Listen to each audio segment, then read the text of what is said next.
These experiences are often called ineffable, but as a scientist, I do my best to F it up by trying to describe it as much as I can, so I'll go ahead and do that. Our society has been in a mental health crisis, and it's been stagnating. A large portion of people treated with traditional antidepressants don't see benefit. Psychedelics are the only drug class that I know of where you have not just one or two, but lots of stories of people saying they took this thing one time and they say it had this profound impact on the course of their entire life. They really exploded on the scene in the 1960s and were associated with some really radical changes to society that really scared a lot of people. I think now society is more ready to kind of accept these compounds and the whole picture of them. I'm Matt Johnson. I'm a professor of psychiatry at Johns Hopkins. I study drugs, principally psychedelics. It's hard to imagine a more interdisciplinary topic in the realm of drugs than psychedelics. They've apparently been used for time immemorial throughout many different cultures on the planet. Kary Mullis won the Nobel Prize inventing PCR, which revolutionized biology. He said he wouldn't have been able to do that had he not had experience in taking psychedelics. You move into the arts and then, who hasn't heard of musicians and other artists claiming that psychedelics had a profound impact on their creativity? There's the Beatles before LSD, and then there's the Beatles after LSD. That's a big shift. The initial big wave of that scientific interest for psychedelics was in the 1950s. So this was about a decade after Albert Hofmann had first discovered the psychoactive properties of LSD. There was a group in Maryland called the Spring Grove Group, a lot of early research there, particularly with cancer patients. But I would say one of the most important groups in the history of this work was led by Abram Halfer and Humphrey Osmond in Saskatchewan, Canada. They were really the first group that I would say developed what we now call psychedelic therapy. There was this growing appreciation of some of the risks and the safeguards needed to minimize those risks, but not every investigator was aware of this.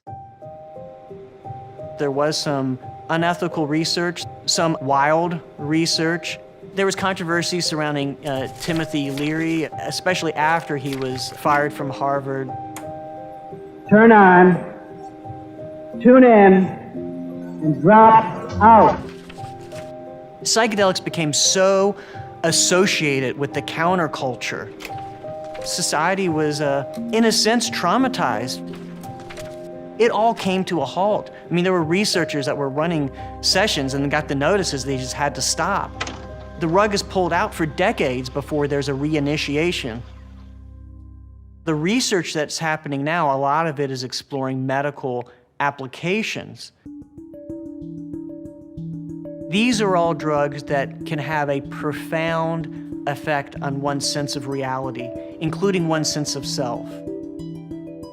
I think kind of the only bet you can make is that if you have the dose high enough, something really interesting is gonna happen. You might find yourself in your mind's eye, soaring in the heavens, the secrets of the universe seemingly revealed to you. On the other hand, 5 seconds later, it might collapse into what folks call a bad trip, where one could feel like they're gonna die.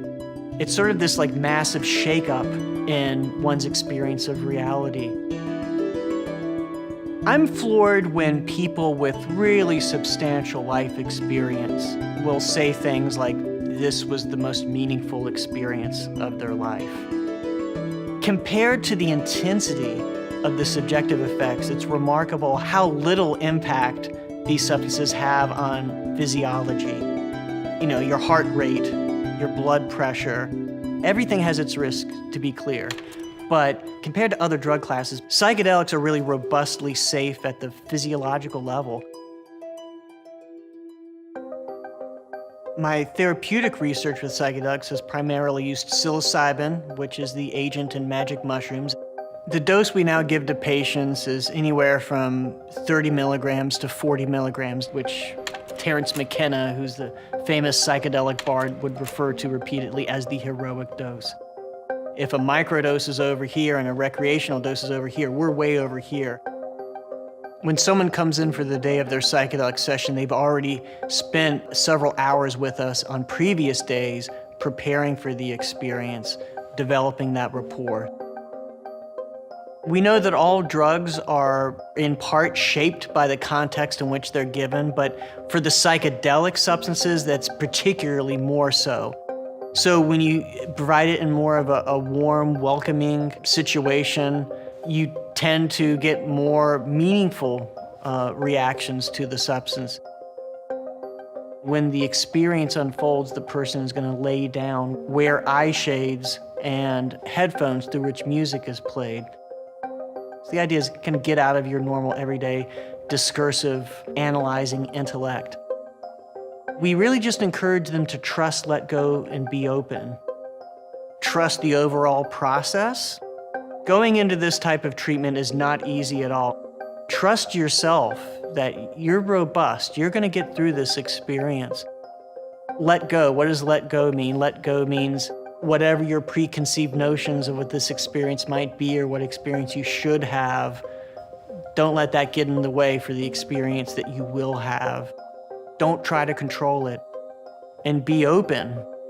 No matter where this takes you, go there. Whatever the experience is, take the orientation of, this is what I need to deal with. The range of experiences are just so broad. You can swing from a terrifying experience to this beatific, sort of like most amazing experience of your life. Some people could feel like they've reached the end of reality, this kind of plane of existence.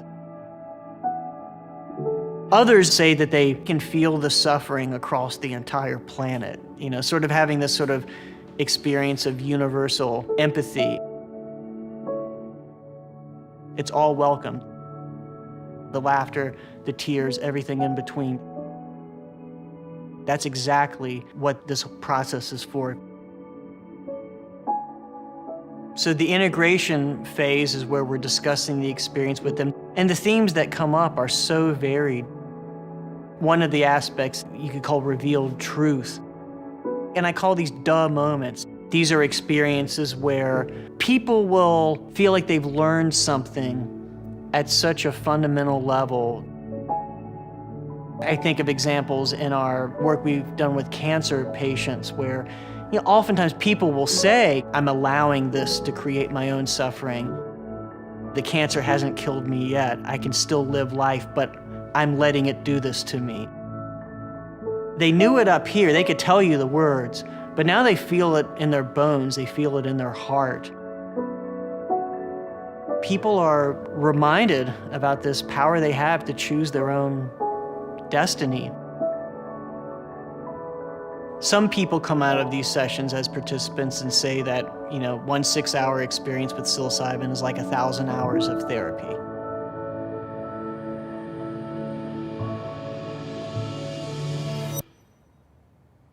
But one of the pitfalls of this clinical work is that you'd be hard-pressed to find a more intimate and vulnerable psychological intervention for a person. That's just a situation that is ripe for abuses if we don't have the right safeguards. Because of that vulnerability, because of the incredible gravity of these sessions, we need to even more tenaciously cling to clinical boundaries. We need to limit the use of therapeutic touch. A subtler form of abuse is just filling in the blanks for people. I call it the guru complex. People often confront big picture questions. What is the meaning of life? Does God exist? What's the big picture of everything that's going on? What am I? On those metaphysical questions, we really have to be silent. In the biggest picture, aside from psychedelics' ability to treat one disorder or another, I think they're just poised to really help us to understand the nature of psychiatric disorders. What commonalities do they have with each other that are somehow being addressed by psychedelic treatment? I kind of think of all of these disorders as different forms of addiction. So whether it's to a substance like tobacco or alcohol, cocaine, or a way of thinking about yourself, it's this narrowed mental and behavioral repertoire. Reality used to be like this, and now your reality is like this. And psychedelics, when done well, in the right setting, had the ability to just blow people out of that narrowed story. It holds a lot of promise in helping us figure out what it takes for the human being to be mentally healthy. Get smarter, faster with videos from the world's biggest thinkers. To learn even more from the world's biggest thinkers, get Big Think Plus for your business.